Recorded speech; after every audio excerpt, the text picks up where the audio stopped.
ये है आपका अपना सब रंग 94.7 FM।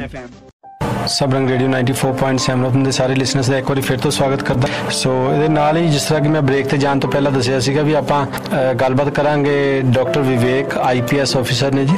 ਸੋ ਇਹਨਾਂ ਦੇ ਨਾਲ ਗੱਲਬਾਤ ਕਰਾਂਗੇ। ਆਂਧਰਾ ਪ੍ਰਦੇਸ਼ ਤੋਂ IPS ਆਫੀਸਰ ਨੇ। ਇਹਨਾਂ ਨੇ ਬਹੁਤ ਵਧੀਆ ਇੱਕ ਉਪਰਾਲਾ ਕੀਤਾ ਸੀਗਾ ਤੇ ਉਹ 'ਚ ਕਾਮਯਾਬ ਹੋਏ ਨੇ। ਸੋ ਉਹਦੇ ਬਾਰੇ ਇਹਨਾਂ ਕੋਈ ਇਨਫੋਰਮੇਸ਼ਨ ਲੈਂਦੇ ਆ ਵੀ ਇਹ ਕੀ ਸੀਗਾ, ਪਰ ਉਸ ਤੋਂ ਪਹਿਲਾਂ ਮੈਂ ਚਾਹਾਂਗਾ ਵੀ ਇਹਨਾਂ ਦੀ ਆਪਾਂ ਪਰਸਨਲ ਥੋੜੀ ਜਾਣਕਾਰੀ ਲਈ। ਸੋ डॉक्टर साहब आपका बहुत बहुत स्वागत है जी सब रंग रेडियो 94.7 FM पे। थैंक यू जी। So first of all congratulations to you and full team of yours. Like आप लोगों ने इतना अच्छा प्रोग्राम एक प्रोजेक्ट प्लान किया और 2 बच्चों को माउंट एवरेस्ट पे भेजा। जी जी जी जी बहुत बहुत धन्यवाद जी। तो डॉक्टर साहब मैं सबसे पहले चाहूँगा मुझे आप अपने बारे में थोड़ा सा बताइए भी आपका बैकग्राउंड क्या है। जी मैं आंध्र प्रदेश के रहने वाला हूँ, इंडिया का। तो मैंने गांव वाला लड़का हूँ। तो मैं 1995 में जो है मैं भारतीय पुलिस सेवा में पढ़ा हूँ। तो भारतीय पुलिस सेवा में जाने से पहले तो मैं गांव में पढ़ता था, पूरा सरकारी स्कूल्स में पढ़ा हूँ मैं। तो हम 8वीं कक्षा तक बिजली भी नहीं देखे हम हमारा गाँव में। तो उसी से और हम जैसा हायर एजुकेशन जाने लगे तो हमको अर्बन एरियाज तो आना पड़े। तो अर्बन एरियाज में हॉस्टल्स में रहे हम, सोशल वेलफेयर सामाजिक कल्याण की हॉस्टल्स में रहने पड़े। जी जी। तो वहाँ मैंने बहुत सारे फ्रेंड्स को बना लिया। उसके बाद मैं यूनिवर्सिटी को आना पड़ा। हर बार मैं स्कूल्स में अव्वल नंबर में रहता था। तो वहाँ से यूनिवर्सिटी आया। यूनिवर्सिटी आने के बाद मैं वेटरनरी साइंस कोर्स में एग्रीकल्चर यूनिवर्सिटी में पढ़ा हूँ। तो वहाँ से मेरे को PG में गोल्ड मेडल भी आया था। तो मैंने उसके बाद भारतीय पुलिस सेवा में कम से कम 17-18 साल काम किया हूँ मैं। तो और उससे जाने से पहले मैं United Nations mission Kosovo Europe में भी काम किया हूँ। और मैं लास्ट बिफोर ईयर 2011 में 2011 में मैं हार्वर्ड यूनिवर्सिटी मैसाचुसेट्स बोस्टन में जो हार्वर्ड यूनिवर्सिटी है वहाँ पे मैं मास्टर्स डिग्री भी किया हूँ। तो वो होने के बाद मैं 1-2 साल एजुकेशन डिपार्टमेंट में काम करना चाहता था, क्योंकि जब मैं लड़का था तब जो सुविधा मेरे को नहीं मिला, और जब मैं स्टूडेंट था जब मेरे को जो भी एनकरेजमेंट नहीं मिला। दुनिया में और देश में सैकड़ों बच्चे और लड़के हैं जिसको एनकरेजमेंट नहीं मिल रहा है। तो वो लोगों को कुछ करने के लिए मैं एक डिसीजन लिया था। तो मैं हमारा चीफ मिनिस्टर किरण कुमार रेड्डी साहब का पास जाके मैं बोला जी मैं यही हॉस्टल से पैदा हूँ, तो मैं यही हॉस्टल को थोड़ा सेवा करने के लिए मेरे को मौका दीजिए। तो उसने तुरंत जीवो निकाल के मेरे को अपॉइंट किया है। तो मैंने गन थोड़ी देर के लिए छोड़ के पेन पकड़ा हूँ। बड़ा अच्छा काम, क्योंकि आप एक स्ट्रगलफुल लाइफ से निकले हैं बचपन से, जैसे आपने बताया।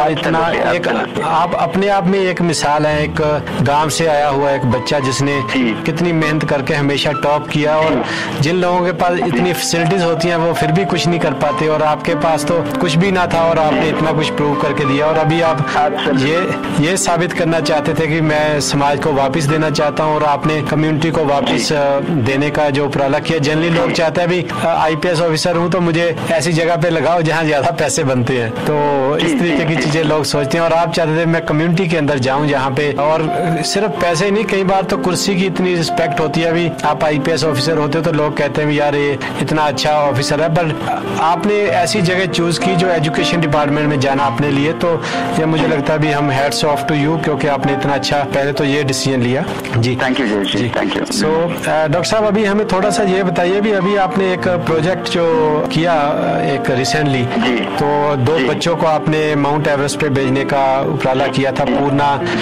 लड़की को और आनंद को। सो ये दोनों के बारे में थोड़ा सा इसके बारे में बताइए भी। माउंट एवरेस्ट तो बड़ी, अभी थोड़ी देर पहले हमारे एक दोस्त बने हैं सुदर्शन गौतम जी, जो बिना आर्म्स के वहाँ पे गए थे, नेपाल से थे वो, तो हमारे कैलगरी में रहते हैं। तो उन्होंने भी बड़ा अच्छा काम किया, और माउंट एवरेस्ट में वो मुझे बता रहे थे भी वहाँ पे जाना तो नामुमकिन समान है। वहाँ पे आप समझ लो भी अपने आप को डेथ वारंट लिख के जाते हो कि भी पता नहीं आपने बच्चों में भी इतना हौसला दिया। देखिए जैसे ऐसा है कि हमारा स्कूल्स में कम से कम 2 लाख लड़के और लड़कियां पढ़ते हैं। तो ये लोगों के अंदर बहुत मतलब डिटर्मिनेशन है, मगर प्रॉब्लम ये है कि ये लोगों को इतना ज्यादा अपॉर्चुनिटीज नहीं मिलते हैं। गरीब लोग है तो इसके पास कोई ना मीडिया रहती है, ना मनी रहती है, या कोई गॉडफादर नहीं रहता है लोगों का, तो ऐसी खाने के लिए भी घरों में खाना रहती है, खाना नहीं रहती है। तो ये लोगों के पास मगर एक चीज अच्छा है, ये लोगों के पास सर्वाइवल इंस्टिंक्ट है, कुछ करना चाहिए। हम किसी से कम नहीं है, हम अर्बन एरिया से कुछ कम नहीं है, हम भी, हमारे पास भी शक्ति है, हम कुछ करना चाहिए करके ये लोगों का अंदर में वो ज्वाला, मतलब वो रोशनी और वो जलन देखा। तो इसको लेते हुए मैंने सोची हम पिछले साल में हमारा स्कूल्स में जो है एडवेंचर स्पोर्ट्स इंट्रोड्यूस किए हैं। तो एडवेंचर स्पोर्ट्स जैसे आप जानते हैं, एडवेंचर स्पोर्ट्स बहुत रिस्की है, किसमें कोई किसी का जान भी जा सकती है, कोई जख्मी भी बन सकता है, कोई परमानेंटली उसका डिसेबल भी हो सकता है, ये सब चीज हो सकता है। मगर हमने सोचा कि लेकिन ये मतलब हम ये मान के चलते हैं कि गरीब और अमीर के बीच में एक ही गैप है, वो गैप जो है अपॉर्चुनिटी है। अगर हर आदमी को अगर आप इक्वली अपॉर्चुनिटी दिए जाए और इक्वल एनकरेजमेंट दिए जाए तो हर आदमी अमीर बन सकता। मगर मैंने ये देखा कि बहुत सारे दुनिया में, खास करके इंडिया में क्या होता है कि सर्टिफाइड सोसाइटी अनफॉर्चुनेटली कोई कैस्ट सिस्टम है, तो कैस्ट सिस्टम में कई कैस्ट जो है 4000 सालों से इसी पिछड़े हुए हैं और लोग उसको इसके तरफ देख के देखो भाई छुआछूत है, ये लोग अनटचेबल्स है करके ऐसे स्टीरियोटाइप बन के ये लोगों को कॉन्फिडेंस जो है पूरा वाइप आउट कर दिए। तो इसको हम बदलना चाहते हैं, ऑनेस्टली इसको बदलना चाहते हैं, क्योंकि हम हर आदमी इक्वली पैदा हुआ है और आदमी इक्वल अपॉर्चुनिटी कॉन्स्टिट्यूशन दी है। तो हम ये बच्चों को सोचा कि ये लोगों को क्यों नहीं, हम why not we undertake an expedition which goes to the highest point of the world. So these people are living in the lowest strata of society, then why not we give them an opportunity which can take them to the highest point of the world. So then I prepared a plan and then I conceived the project and then I called for the nominations for this project. Unfortunately बहुत सारे parents डर गए क्योंकि इसमें जान जाती है और जान जाने के बाद भी लाश को भी वापस नहीं ला सकते हैं, लाश को भी वहीं पहाड़ों में छोड़ के आना पड़ता है। तो ये सब चीजों को देख के बहुत सारे पेरेंट्स एकदम डिस्करेज हो गए। फिर भी हमने हमारा फिजिकल एजुकेशन डायरेक्टर्स और टीचर्स को गाँव में जाके इसका बारे में, ये ऑपरेशन का बारे में, जहाँ ये सब बाबा साहेब अम्बेडकर और फेमस SR शंकरन जो ऑफिसर था इसको गया, तो ये लोगों का झंडा एवरेस्ट के ऊपर लगाना है करके हमारा बहुत अंदर ख्वाहिश थी। तो ये लोगों को हमने जाके गांव में पेरेंट्स को थोड़ा एनकरेज किए थे। 100 पेरेंट्स सामने आ गए, तो वो लोगों से हम कंसेंट ले लिए और बच्चों को रॉक क्लाइंबिंग में ट्रेनिंग करवाया। रॉक क्लाइंबिंग में जिसको A ग्रेड आ गया उसको दार्जिलिंग हिमालयन माउंटेनियरिंग इंस्टीट्यूट लेके गए, जहाँ तेंजिंग नार के ट्रेनिंग किया था।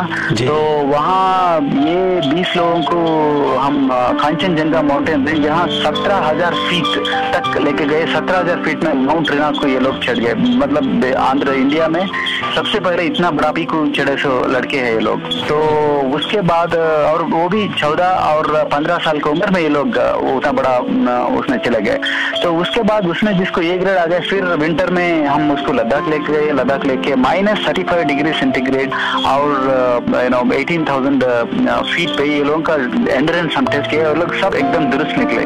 तो -35 तो कनाडा वालों के लिए तो बहुत नॉर्मल है, मगर यहाँ पे भी काफी होता है जी बच्चा, यहाँ पे भी काफी होता है। हम आपकी बातें सुन रहे हैं आराम से, जितने अच्छे से आप बता रहे हो कि कैसे ये प्रोजेक्ट आपने किया। जी जी। तो -35 में निकले 4 लड़के बहुत दुरुस्त निकले। मतलब ये माउंटेनियरिंग में हमको ट्रेनर्स ये बताया कि जो -35 डिग्री सेंटीग्रेड में और 18,000 या 20,000 फीट के ऑल्टीट्यूड में जो अच्छा टेंट में नींद होता है, जिसका नींद आता है, वो एकदम एवरेस्ट के लिए 100% फिट है, वो बोलता है। तो नींद अच्छा आना चाहिए, खाना अच्छा खाना चाहिए, ये 2 चीज बहुत इंपॉर्टेंट है, जो वो अपना ट्रेनर बताया है। तो ये लोगों में से हमने बहुत पहले से एक पक्का करके रखी थी, इसमें से एक लड़की तो जरूर होना चाहिए।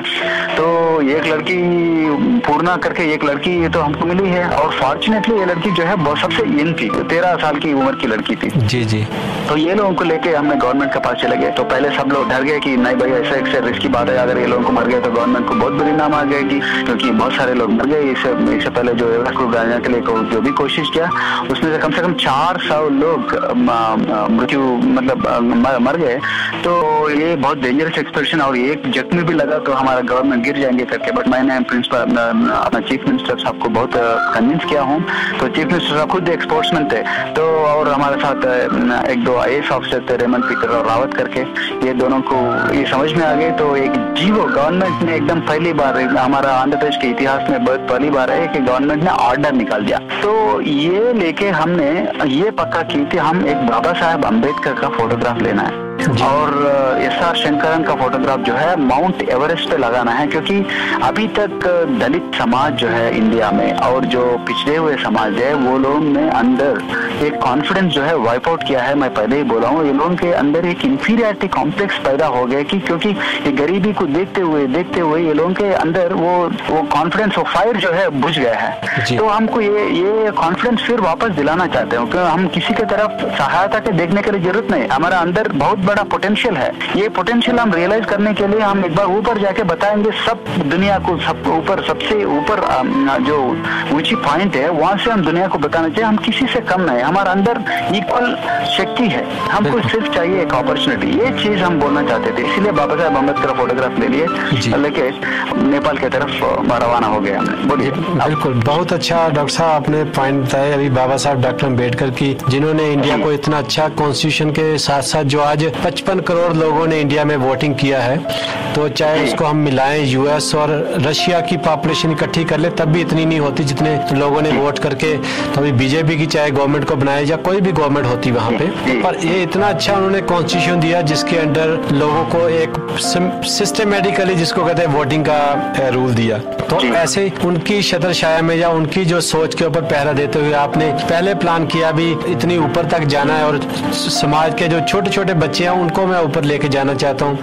फिर आपने बाबा साहब की सोच को आगे रखते हुए कि उसके अंदर हमें एक वुमेन एम्पावरमेंट की भी बात करनी है, क्योंकि वुमेन जो हमारे 50% हिस्सा होता है हमारे समाज का, तो उसको भी आपने इक्वालिटी के लिए सोचा। फिर दलित बच्चे आपको मिले तो आपने उसको भी सोचा भी ये दलित बच्चे हैं तो ये दलित समाज का एक नाम ऊंचा होगा और उसके साथ में बाबा साहब का नाम ऊंचा होगा भी। देखो जो उनकी सोच थी वो दुनिया के हाईएस्ट पॉइंट पे जाके आज पहुंची।